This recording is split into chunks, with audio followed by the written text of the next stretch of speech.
मेहुल चोकसी को भारत वापस लाने के लिए केंद्रीय जांच ब्यूरो (सीबीआई) और प्रवर्तन निदेशालय (ईडी) ने अपनी कोशिशें तेज कर दी हैं। हाल ही में बेल्जियम में उसकी गिरफ्तारी के बाद दोनों एजेंसियों ने मिलकर उसे भारत प्रत्यर्पित कराने की प्रक्रिया को आगे बढ़ाने के लिए कमर कस ली है। विश्वसनीय सूत्रों के अनुसार सीबीआई और ईडी के कुल 6 उच्च स्तरीय अधिकारी जल्द ही बेल्जियम के लिए रवाना होंगे। इन अधिकारियों की टीम का मुख्य उद्देश्य बेल्जियम के अधिकारियों के साथ समन्वय स्थापित करना, प्रत्यर्पण से संबंधित कानूनी और प्रशासनिक प्रक्रियाओं को पूरा करना और मेहुल चोकसी की भारत वापसी सुनिश्चित करना है।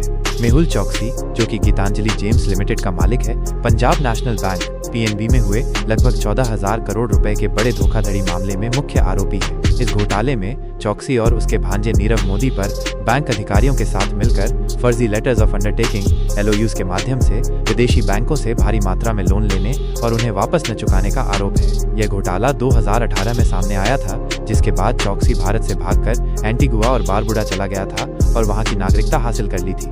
भारत सरकार ने मेहुल चोकसी को भगोड़ा आर्थिक अपराधी घोषित कर दिया है और सीबीआई और ईडी जैसी प्रमुख जांच एजेंसियां लगातार उसकी तलाश में जुटी हुई थीं। पिछले कुछ वर्षों में भारत ने एंटीगुआ और बारबुडा सरकार के साथ भी उसके प्रत्यर्पण के लिए कई बार बातचीत की थी, लेकिन सफलता नहीं मिल पाई थी। 2021 में वह रहस्यमय परिस्थितियों में एंटीगुआ से पड़ोसी देश डोमिनिका में पकड़ा गया था, जिससे उसके संभावित प्रत्यर्पण की उम्मीदें जगी थीं। हालांकि बाद में उसे वापस एंटीगुआ भेज दिया गया था। अब बेल्जियम में उसकी गिरफ्तारी ने भारतीय एजेंसियों को एक नया अवसर प्रदान किया है। भारत और बेल्जियम के बीच प्रत्यर्पण संधि मौजूद है, जो मेहुल चोकसी को भारत वापस लाने की प्रक्रिया को कानूनी आधार प्रदान करती है। सीबीआई और ईडी के जो 6 अधिकारी बेल्जियम जा रहे हैं, वे प्रत्यर्पण से जुड़े सभी आवश्यक दस्तावेज जैसे कि चार्जशीट, सबूत और अदालती आदेश बेल्जियम के अधिकारियों को सौंपेंगे। इसके अलावा वे बेल्जियम के कानूनी विशेषज्ञों और सरकारी अधिकारियों के साथ मिलकर काम करेंगे ताकि प्रत्यर्पण की प्रक्रिया को सुचारू रूप से आगे बढ़ाया जा सके और किसी भी कानूनी अड़चन को दूर किया जा सके। रिपोर्ट्स ये भी बताती हैं कि मेहुल चोकसी बेल्जियम में फर्जी दस्तावेजों के आधार पर रह रहा था और गिरफ्तारी के समय वो स्विट्जरलैंड भागने की योजना बना रहा था।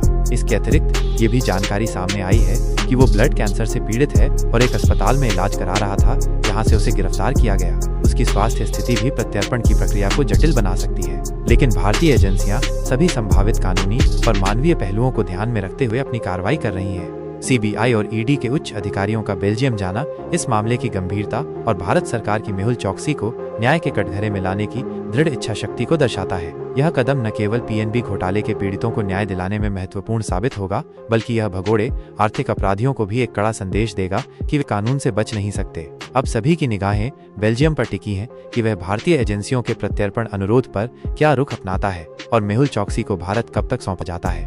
यह घटनाक्रम भारतीय कानून प्रवर्तन एजेंसियों के लिए एक बड़ी सफलता हो सकती है।